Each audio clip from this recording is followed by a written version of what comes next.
Panjenengan yang merawat, membimbing, mendidik, membiayai anak-anak yatim itu dengan Rasulullah besok di surga deket banget seperti dua jari ini kalau ikhlas. Akan tetapi awas, hati-hati kalau sampai ada orang yang memanfaatkan anak-anak yatim untuk memperkaya diri untuk kepentingan pribadi. Maaf, gayanya nampung anak-anak yatim, bikin panti asuhan untuk nampung anak-anak yatim, tapi itu hanya dijadikan sebagai kedok belaka untuk kekayaan dunia. Ngapunten, saya nggak nakut-nakutin, ndak, kayaknya kok ada yang langsung wedi no kayak bikin panti asuhan, bikin rumah yatim, tapi hanya dijadikan kedok saja. Itu hanya sekedar alat supaya dia dapat duit banyak, supaya gampang cari bantuan, supaya gampang cari donasi, agar banyak donaturnya, sehingga dia nggak perlu susah-susah cari pekerjaan yang lain. Dengan merawat anak yatim, bikin panti asuhan, bikin rumah yatim, itu dia akan mendapatkan keuntungan yang besar. Naudzubillah min dzalik. 1 rupiah saja memakan hak anak-anak yatim, api neraka dimasukkan ke dalam perutnya. Saya ulang, pengumuman. Jangankan puluhan ribu, ratusan ribu, atau jutaan, lebih-lebih puluhan bahkan ratusan juta, 1 rupiah saja Bapak Ibu, katutan haknya anak yatim. Ada haknya anak yatim yang katut ke duit kita, dan itu kita pakai, itu siksaannya sungguh sangat dahsyat. Bukan hanya disebut sebagai pendusta agama, tapi nanti akan menjadi bahan bakarnya neraka bersama dengan iblis laknatullah. Naudzubillah min. Maka saya berpesan, demi Allah saya berpesan kepada panjenengan yang merawat anak-anak yatim, jangan sampai ada haknya anak yatim yang katut ke panjenengan. 1 rupiah pun jangan sampai ada. Assalamualaikum warahmatullahi wabarakatuh.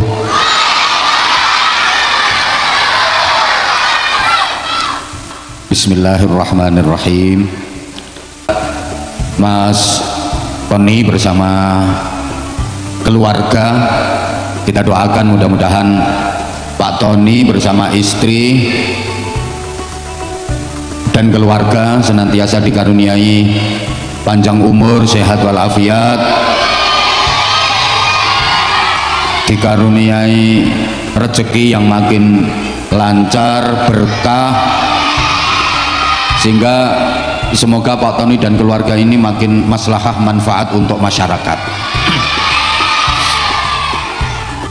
Kakak-kakak pengasuh, pembimbing, adik-adik panti, dan tentu saja yang paling spesial, yang paling Abah sayangi, paling Abah cintai, anak-anak panti, anak-anak yang disebut yatim atau piatu, atau bahkan yatim piatu. Kalian adalah anak-anak istimewa, kalian adalah mutiara-mutiaranya Rasulullah Muhammad sallallahu alaihi wasallam.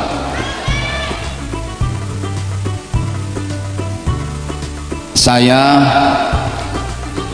merasa bahagia, saya merasa bersyukur bahwa sore ini diperjumpakan dengan kalian. Saya yakin kalian semua adalah calon-calon orang-orang hebat, orang-orang hebat, tokoh-tokoh besar. Itu rata-rata dididik Allah dari masa kecil yang penuh dengan ujian. Jangan pernah merasa bersedih, kalian jangan pernah merasa berkecil hati, apalagi minder, bahwa kalian ditakdirkan Allah kehilangan ayah, kehilangan ibu, atau bahkan udah dua-duanya yang tidak membersamai kalian. Anak-anak, orang-orang sukses itu kebanyakan adalah orang-orang yang ditempa dengan kehidupan dan pengalaman masa kecil yang sengsara. Allahumma sholli ala Muhammad. Abah Anwar Zahid atau biasa disapa Abah Anza ini kayak kalian. Saya ditinggal wafat oleh ibu saya ketika masih kelas 2 MI, umur 8 tahun. Berangkat dari pengalaman hidup itu adik-adik, kemudian saya sekolah ngaji di pondok pesantren yang gratis, nggak bayar, pondok pesantren yang bebas biaya untuk anak-anak yatim. Dari situ saya terinspirasi sekaligus termotivasi, ya Allah, nanti kalau saya diizinkan jadi orang sukses, saya kepingin membantu anak-anak yang nasibnya seperti saya. Saya pengen punya pesantren gratis untuk anak-anak yatim dan untuk membantu keluarga yang kurang mampu secara ekonomi. Alhamdulillah sekarang pesantren kami di Bojonegoro santrinya kurang lebih 2.200-an, yang yatim 500 sekian, dan dari 2.000 sekian santri semuanya bebas biaya, semuanya gratis tanpa dipungut biaya. Coba Imam Asy-Syafi'i itu mulai kecil juga yatim. Syekh Abdul Qadir Al-Jilani Sultanul Aulia mulai kecil sudah yatim. Bahkan Rasulullah Muhammad Sallallahu Alaihi Wasallam mulai dalam kandungan sudah ditinggal wafat oleh ayahandanya. Allahumma sholli ala Muhammad. Rasulullah dipersiapkan oleh Allah untuk menjadi orang hebat, sehingga mulai beliau masih berada dalam kandungan ayahandanya meninggal. Kemudian beliau terlahir dalam keadaan nggak punya ayah, umur 6 tahun ibunya meninggal, dirawat kakeknya 2 tahun, umur 8 tahun kakeknya meninggal. Betul adik-adik? Nah, ini sesungguhnya Rasulullah dididik oleh Allah, ditempa oleh Allah untuk menjadi tokoh hebat. Masih kecil Rasulullah sudah menggembala kambing, yang itu kambing punya orang lain. Kalau dalam bahasa Surabaya, buruh angon wedus. Rasulullah jadi kuli, Rasulullah jadi pembantu menggembala kambing punya orang dengan upah tertentu. Ini sebenarnya Nabi Muhammad kecil dididik oleh Allah dengan pendidikan realitas agar beliau menjadi manusia yang tangguh sebelum memimpin umat manusia. Terlebih dahulu dididik oleh Allah untuk memimpin binatang, dan binatang nggak sembarang binatang adik-adik, dipilihkan Allah kambing. Kenapa kok kambing yang dipilihkan untuk digembala oleh Nabi Muhammad kecil, kok bukan binatang yang lain, misalnya kerbau kayak atau kuda kayak, tapi angon kambing, bahasa Inggrisnya the wedus. Kenapa harus kambing? Adik-adik dan bapak ibu yang saya hormati, yang saya cintai, ternyata menurut riset dan penelitian, kambing itu adalah binatang yang paling susah diatur, nggak bisa dilatih. Makanya sampai hari ini nggak ada orang main sirkus pakai kambing, karena memang kambing itu susah diatur. Harimau, macan itu buas, tapi masih bisa dilatih, masih bisa diatur. Banyak pemain sirkus pakai macan. Harimau itu masih bisa diajak main sirkus. Ular yang berbisa dan bisanya sangat berbahaya itu masih bisa diatur, masih bisa dilatih. Buktinya Ada orang nari pakai ular, namanya tari ular. Ikan lumba-lumba aja bisa kok dilatih. Gajah diajari main sepak bola, main basket bisa. Tapi kalau kambing tidak bisa diatur. Binatang yang paling susah diatur. Sehingga nggak ada orang sulap, orang sirkus pakai kambing. Allahumma sholli ala Muhammad. Rasulullah dilatih oleh Allah, ditempa oleh Allah untuk memimpin binatang yang paling susah diatur, sehingga nanti pada gilirannya memimpin umat manusia udah siap, nggak kaget, udah terbiasa mimpin binatang yang paling susah diatur. Nah, untuk para pengasuh, untuk para pendidik dan pembimbing anak-anak istimewa kita, panjenengan adalah orang-orang hebat. Asal panjenengan benar-benar ikhlas, jaminan surga untuk panjenengan, barokahnya anak-anak yatim.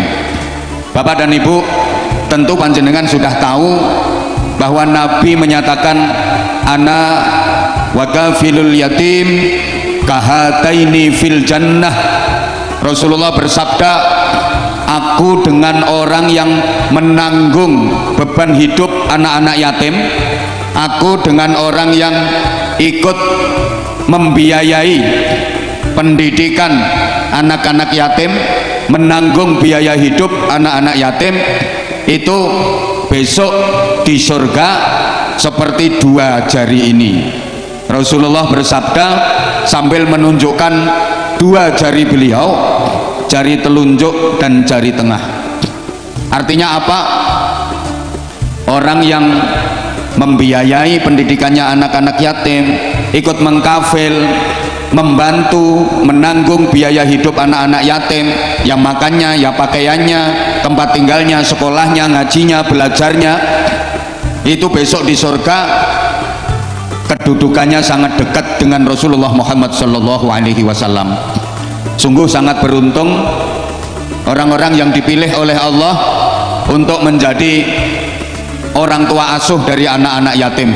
Nggak semua orang, Bapak Ibu, dipercaya sama Allah untuk merawat anak-anak yatim. Betul? Mbok gak semangat kok. Padahal ini kita sama-sama lapar loh ini. Halo, halo. Saya itu paling susah kalau disuruh ceramah di hadapan anak-anak. Maksudnya anak-anak yang masih di bawah 10 tahun, bukan dunia saya. Karena saya terbiasa ceramah di hadapan anak-anak umur 56, anak-anak umur 48. Jadi mohon disadari Mas Tony ya, mohon pengertiannya ya, karena memang ini anak-anak istimewa.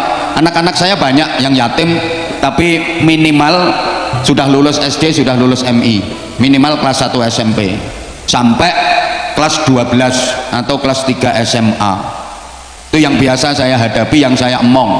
Nah ini yang di hadapan saya ini kayaknya masih banyak yang di bawah 15 tahun, di bawah 10 tahun, yang duduk di depan udah kadaluarsa. Jadi ini col banget. Mohon maaf kalau saya ceramah, saya mulai dengan memberikan semangat dan motivasi kepada anak-anak istimewa kita.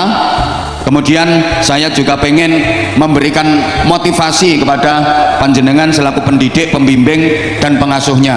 Insya Allah Bapak dan Ibu, panjenengan adalah orang-orang istimewa kalau panjenengan betul-betul tulus, betul-betul ikhlas merawat, mendidik, membimbing, lebih-lebih menanggung biaya hidupnya. Panjenengan demi Allah ada jaminan untuk masuk surga, bahkan derajat dan kedudukannya sangat dekat dengan Rasulullah Muhammad Sallallahu Alaihi Wasallam. Seperti dua jari ini loh, panjenengan yang merawat, membimbing, mendidik, membiayai anak-anak yatim, itu dengan Rasulullah besok di surga deket banget seperti dua jari ini kalau ikhlas.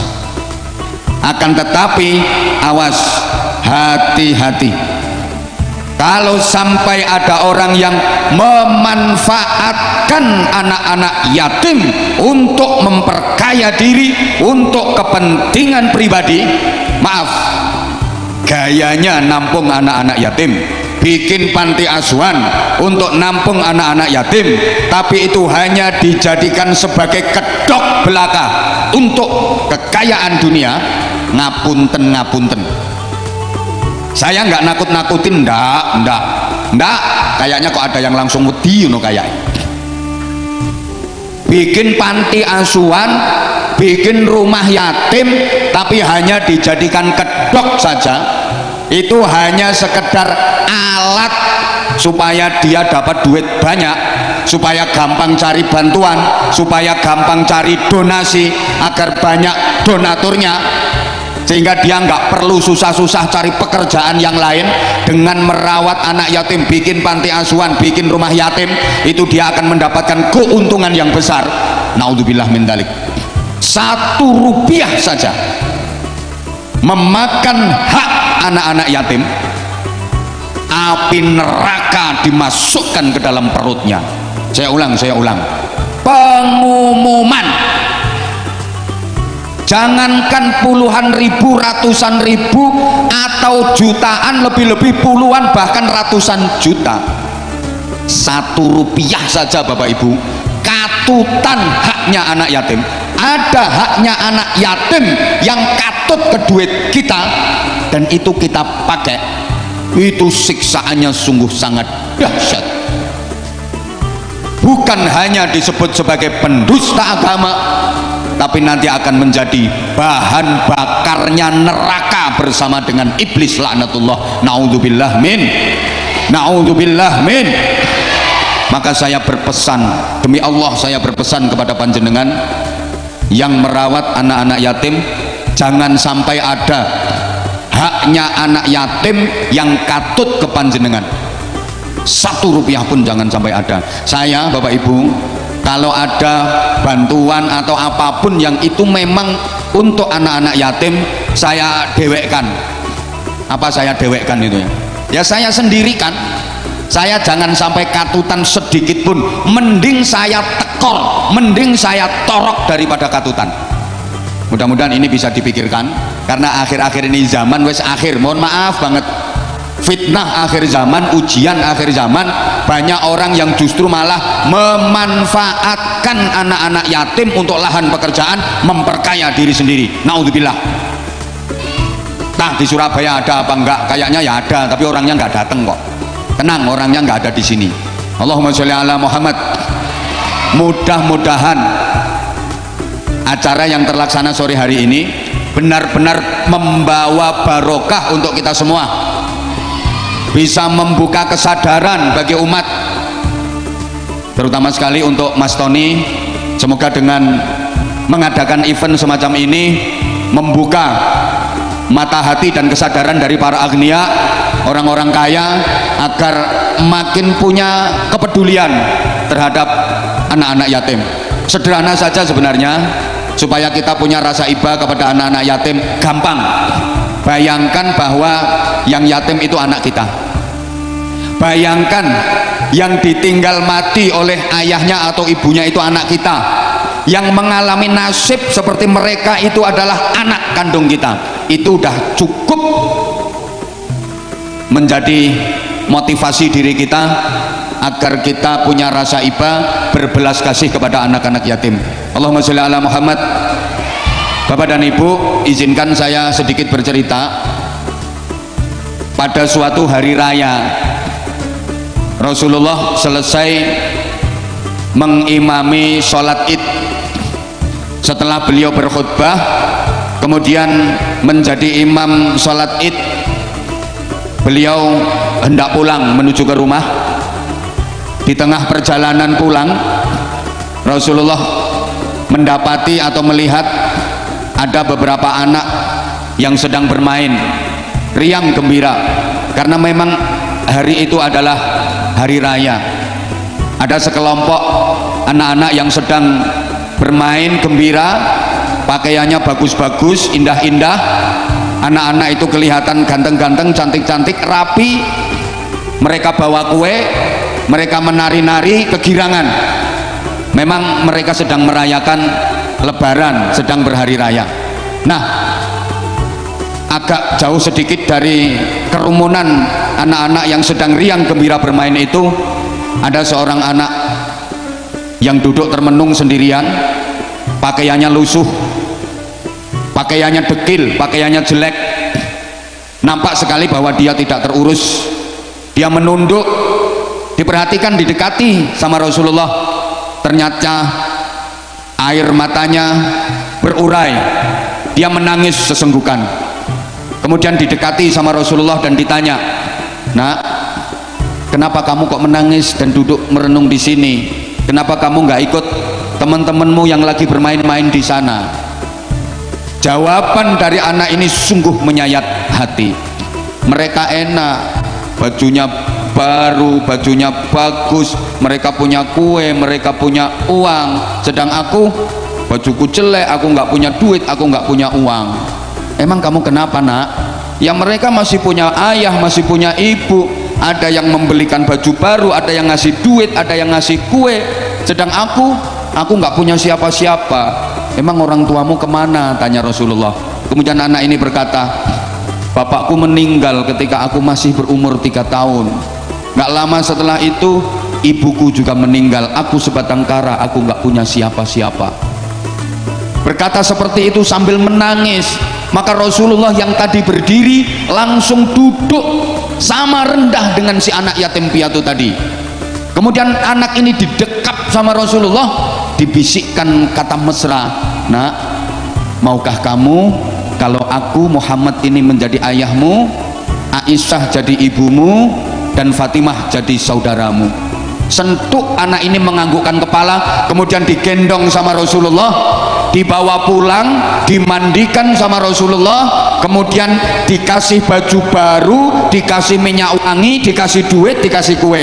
"Nak, kamu sekarang nggak sendiri lagi. Aku Muhammad adalah ayahmu, Aisyah adalah ibumu, Fatimah adalah saudaramu. Nah sekarang kamu udah punya baju bagus, kamu udah punya kue, udah pegang duit, sekarang kamu sana. Sekarang kamu sana, kamu ikut bermain sama teman-temanmu yang di sana." Betapa gembira si anak yatim ini.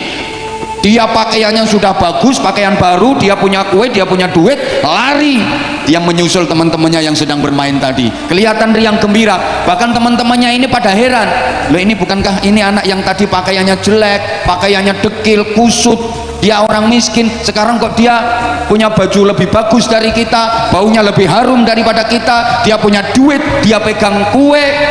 Mereka tanya teman-temannya, "Kamu dari mana dapat baju baru, dapat baju bagus? Kamu dari mana punya duit?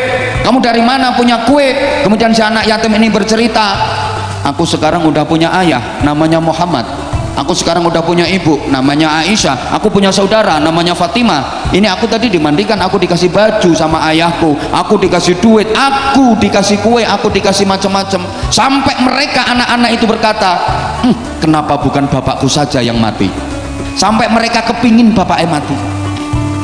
Maka ibu ini benar pernah ada kejadian. Saya akhir-akhir ini udah 2 tahun lebih, saya kalau lagi ceramah di mana-mana itu, di tengah-tengah ceramah atau di akhir ceramah, saya interaksi dengan anak-anak. Biasanya saya bagi-bagi sarung sama duit. Sini saya mau bagi-bagi nggak enak, kan ada bosnya, biar bosnya aja yang bagi-bagi. Halo, pernah di satu acara santunan yatim. Bener, santunan yatim. Ya bos ini yang bikin acara kayak beliau Mas Tony. Anak-anak yatim dipanggil naik panggung, dikasih amplopan, duit, dikasih sembako, dikasih tas, buku, pakaian, macam-macam itu. Subhanallah, mereka seneng dan seneng semua. Di bawah panggung, kebetulan itu deket dengan saya duduknya, itu ada seorang anak yang dipangku sama ibunya. Anak ini sampai ngomong, "Bu, aku kok gak dipanggil, kapan Bu aku yatim?" Kata ibu ngono, "Ya kono takono bapakmu kono, aku dhewe ya wis kepengin kok ngono." Mereka butuh perhatian Bapak Ibu. Udah, sedikit cerita yang saya sampaikan tadi menggambarkan betapa kasih sayang dan perhatian Rasulullah Muhammad SAW kepada anak-anak yatim. Sampai Nabi mengakui anak-anak yatim itu adalah mutiaraku, karena aku terlahir juga dalam keadaan yatim. Dan siapapun yang mau membantu biaya hidup anak yatim, nanti di surga dengan aku dekat sekali. Tapi sebaliknya, panjenengan tentu sudah hafal ayatnya, suratnya. A'udzubillahi minasyaitonirrajim. Bismillahirrahmanirrahim. Ara'aital ladzi yukadzibu biddin. Tahukah kamu siapa yang disebut pendusta agama, pembohong agama, pendusta agama? Fadzalikal ladzi yad'ul yatim. Merekalah orang yang menyia-nyiakan anak yatim, tidak peduli dengan anak-anak yatim. Wala yahuddu ala ta'amil miskin, nggak tergerak hatinya untuk memberi makan orang-orang miskin. Fawailul lil musallin alladzina hum an salatihim sahun. Maka neraka, kerusakan dan siksa neraka bagi orang yang mengerjakan sholat tapi lalai, sholatnya nggak ada nilai zikir, nggak nyambung dengan Allah. Halo, halo. Alladzina hum yura'un, orang-orang yang riak, tidak ikhlas dalam beramal. Alladzina yura'un wa yamna'unal. Allahumma sholli ala Muhammad. Insya Allah yang hadir di sini adalah orang-orang yang dikangeni sama surga, orang-orang yang dirindukan oleh surga. Terlebih kita di bulan Ramadan yang sudah memasuki babak final. Ini udah hari ke 21, ada yang ke 22 bagi saudara kita yang Muhammadiyah. Puasanya mulai hari Senin, sekarang udah memasuki hari ke-22. Bagi yang ikut pemerintah berarti sekarang memasuki hari ke-21. Ini ibarat pertandingan, kita udah masuk babak final. Banyak riwayat yang mengatakan kemungkinan besar Lailatul Qadar itu ada pada 10 hari terakhir bulan Ramadan, utamanya malam-malam likuran yang ganjil, malam 21, malam 23, malam 25, malam 27, malam 29. Halo. Nah sekarang kalau panjenengan mau menentukan malam 21 yang kapan, malam 23 yang kapan, kan dihitung puasa tanggal 1-nya mulai kapan? Woi, mbok gak direken aku. Loh, bagi saudara kita Muhammadiyah nanti malam udah malam 23, betul. Tapi bagi yang NU nanti malam 22. Ayo berarti nanti malam itu malam genap apa malam ganjil? Ganjil apa genap? Ya tergantung. Makanya zaman kalau pengen dapat Lailatul Qadar, yaitu pokoknya 1 bulan Ramadan ini tombok ono kabeh, anggap Lailatul Qadar semua. Lah saya minta kesadaran panjenengan untuk tasamuh, saling menghormati, ndak usah ilo-iloan, nggih. Termasuk nanti kalau misalnya lebarannya nggak bareng, mbora 3 tekne aku masih ada waktu 10 menit saya ngomong, tolong perhatikan. Misalnya nanti lebarannya kok ndak bareng, tolong kita saling menghormati. Misalnya ada yang lebaran tanggal 10, ada yang lebaran tanggal 11 besok ini misalnya, tapi harapan saya dan saya yakin insya Allah kalau lebarannya bareng besok ini, insya Allah lebarannya bareng, baik yang Muhammadiyah maupun yang NU sepertinya bareng tanggal 10 April kayaknya bareng, dan mudah-mudahan bareng, ngoten nggih? Nggih. Karena kalau saya yang paling takut itu sampean puasanya ikut yang belakang, lebarannya ikut yang duluan. Halo, halo. Insya Allah besok ini lebarannya bareng. Kalau misalnya nggak bareng, tolong saling menghormati. Karena kalau mau menyalahkan, ya dilihat dari sudut manapun salah. Misal yang lebaran tanggal 10 nyalain tanggal 11, yang lebarannya tanggal 11 nyalain tanggal 10. Kata yang tanggal 10 gini, itu apa itu? Mbok ra dirungokno kok. Udah lebaran kok masih puasa, haram loh itu, haram loh. Udah lebaran kok masih puasa, salah itu. Ini udah lebaran kok masih puasa, haram. Nah, kata yang tanggal 11, ya situ yang on. Orang masih Ramadan kok udah lebaran, dosa kamu. Harusnya kamu masih wajib puasa. Ini masih Ramadan kok udah lebaran. Woi, woi. Misalnya nanti pemerintah lebarannya tanggal 11, kemudian yang Muhammadiyah tanggal 10 umpamanya, ya kita tetap saling menghormati. Oke? Oke? Nah, kalau misalnya saya ditanya, "Bah, kalau saya lebarannya ikut tanggal 11 gimana? Ikut pemerintah?" Ya tak jawab, itu berarti lebaran negeri. Lah kalau saya ikut tanggal 10 gimana? Pemerintah tanggal 11? Ya berarti swasta. Lah kalau saya misalnya lebarannya tanggal 10 tapi sholat idnya ikut tanggal 11 gimana, Bah? Ya itu swasta bersubsidi. Nah, kalau saya berani memastikan insya Allah hari raya besok ini jatuh pada tanggal 1 Syawal. Pasti itu. Oke? Tanggal berapa? 1 Syawal. Ngoten, pokoknya saya mohon kalau ada perbedaan kita saling menghormati, saling menghargai. Oke? Wong mau lebaran kapan saja boleh kok. Lebaran itu budaya, lebaran itu tradisi, siapapun boleh merayakan, siapapun boleh ikut. Sampean mau lebaran sekarang juga boleh, tak karep besok zaman lebaran juga boleh, karena lebaran itu hanya budaya, hanya tradisi. Tapi tidak semua orang berhak mendapatkan Idul Fitri. Allahumma sholli ala Muhammad. Saya ulang, nek riyaya iku budaya, hari raya itu budaya, siapapun boleh ikut. Mau hari raya mulai sekarang juga sakarepmu. Lebaran hanya tradisi, tapi tidak semua orang berhak mendapatkan Idul Fitri. Yang berhak mendapatkan Idul Fitri hanya orang-orang yang lulus dalam menjalani proses Ramadan.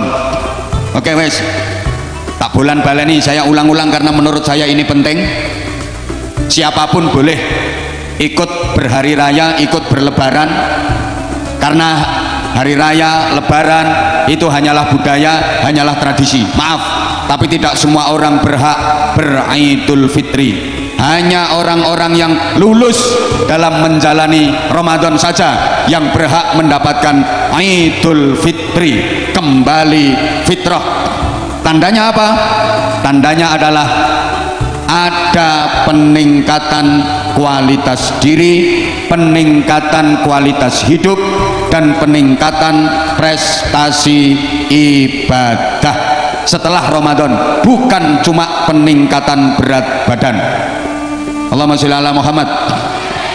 Karena ada loh ibu-ibu yang selama Ramadan itu berat badannya bukannya turun tapi malah naik.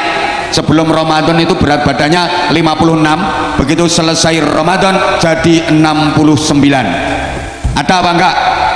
Ada, kayaknya ini orangnya datang kok. Ada. Makanya Ramadan kita ini berhasil atau gagal tergantung bagaimana kita setelah Ramadan. Adik-adik tolong perhatikan, sebentar lagi kita mau berbuka. Puasa kita ini masuk jenis puasa ulat apa puasa ular? Halo? Halo? Ular itu berpuasa, ulat juga berpuasa, sama-sama puasa tapi nanti endingnya berbeda. Kalau ular meskipun habis puasa, selesai puasa namanya tetap ular, wajahnya tetap ular, bentuknya tetap ular, perilakunya tetap ular, dia nggak berubah karena dia puasanya hanya sekedar ingin ganti kulit saja. Adik-adik, ular itu puasa kalau bahasa Jawanya hanya akan melungsungi, tubuhnya makin besar makin panjang, dia hanya akan ganti kulit saja. Selesai puasa tubuhnya makin gede makin panjang. Ada manusia yang puasanya kayak ular, dia puasa hanya akan melungsungi, ganti kulit saja, namanya baju baru. Halo?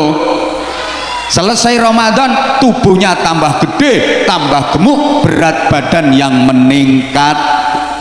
Tandanya orang yang puasa ular itu biasanya kalau makan sahur banyak banget sekenyang-kenyangnya karena dia takut siangnya kelaparan. Karena makan sahurnya kekenyangan, habis makan sahur nggak sholat subuh. Ngapain? Ya melungker. Wong ular beda dengan ulat, dia berpuasa, berproses jadi kepompong, bahasa Inggrisnya the entung. Ayo saya tanya, setelah ngentung, setelah puasa namanya berubah apa enggak? Berubah apa enggak? Tadinya ulat, setelah puasa namanya berubah jadi apa?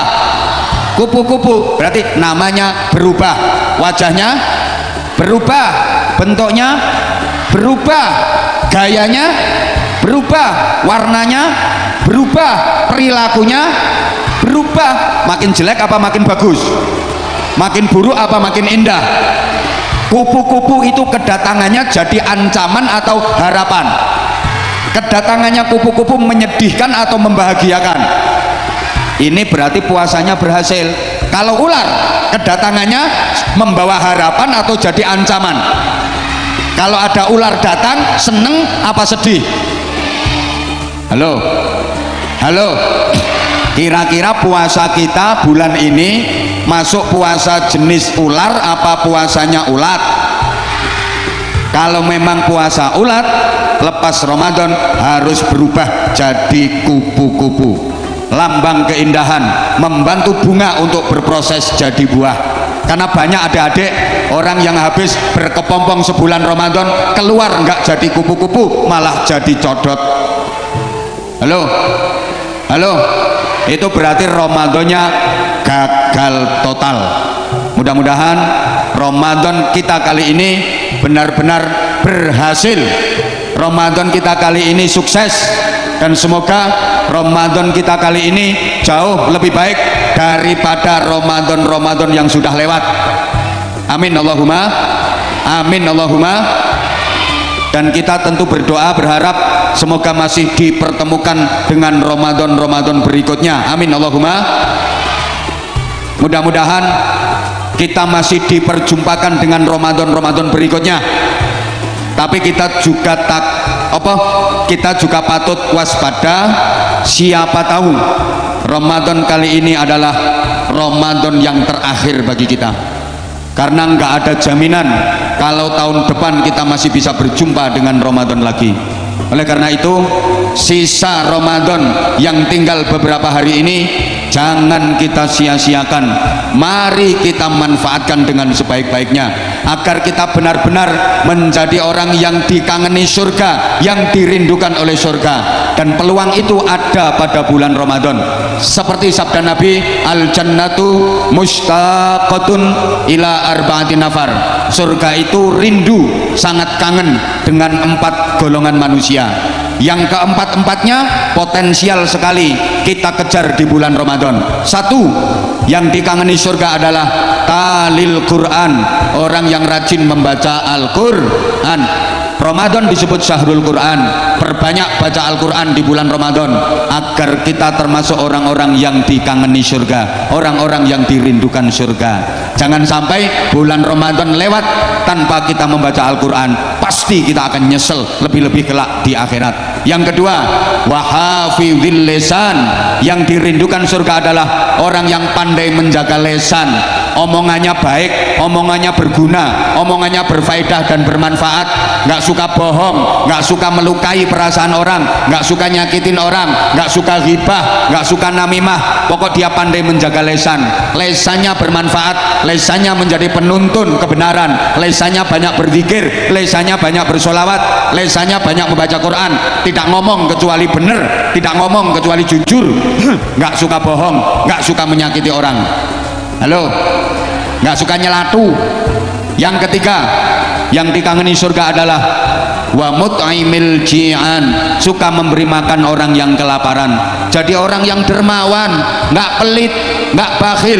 Nah, Ramadan ini peluang, Ramadan ini kesempatan emas. Kita berbanyak baca Quran, kita jaga lisan kita, nggak boleh mengumpat, nggak boleh ngerasani, nggak boleh menggunjing, nggak boleh memfitnah, karena itu bisa membatalkan pahalanya puasa. Kemudian mut'imil ji'an, memberi makan orang yang kelaparan, ngasih buka puasa kayak gini, santunan dan sebagainya. Dan yang keempat, yang dikangeni surga adalah wasya'imina fi Ramadan, orang-orang yang berpuasa di bulan suci Ramadan. Itu 4 orang yang sangat dikangeni surga. Besok di akhirat nggak usah bingung nyari alamat surga, malah surga yang nyari, karena surganya kangen, surganya yang rindu. Demikian, ini tinggal 1 menit udah masuk buka puasa. Adik-adik tolong nanti yang tertib ya, sekali lagi Mas Tony, terima kasih, mudah-mudahan panjenengan diberikan kesehatan, kekuatan lahir batin, panjang umur, rezekinya makin melimpah, makin berkah, makin bermanfaat untuk umat. Makasih juga Bapak dan Ibu, pengasuh, pembimbing, pendidik, perawat anak-anak yatim, mutiara-mutiaranya Rasulullah. Mudah-mudahan jerih payah panjenengan menjadi amal hasanah, menjadi tabungan kebaikan yang pahalanya terus mengalir ila yaumil qiyamah. Mudah-mudahan Ramadan kita ini adalah Ramadan yang berkualitas. Mudah-mudahan lepas Ramadan kita menjadi manusia-manusia yang bertakwa. Al-Fatihah. A'udzubillahi minasyaitonirrajim. Bismillahirrahmanirrahim. Alhamdulillahirabbil alamin arrahmanirrahim maliki yaumiddin. Iyyaka na'budu wa iyyaka nasta'in ihdinas siratal mustaqim. Shiratal ladzina an'amta 'alaihim ghairil maghdubi 'alaihim waladdallin. Rabbighfirli wa liwalidayya wa lil mu'minina amin ya rabbal alamin. Allahumma shalli 'ala sayyidina Muhammadin wa 'ala alihi wa sallim radhiyallahu tabaraka wa ta'ala an kulli sahabati rasulillahi ajmain. Walhamdulillahirabbil alamin. Rabbana atina fid dunya hasanah wa fil akhirati hasanatan wa qina adzabannar wa qina adzabannar wa qina adzabannar wa adkhilnal jannata ma'al abrar. Rahmatika wa fadlika ya aziz ya ghafar ya halimu ya satar ya rabbal alamin. Wa sallallahu ala khairi khalqi sayyidina Muhammadin wa alihi wa sahbihi wasallam. Subhana rabbika rabbil izzati amma yasifun wa salamun alal mursalin walhamdulillahi rabbil alamin. Segala salah dan khilaf saya mohon maaf yang sebesar-besarnya. Assalamualaikum warahmatullahi wabarakatuh. Waalaikumsalam warahmatullahi wabarakatuh.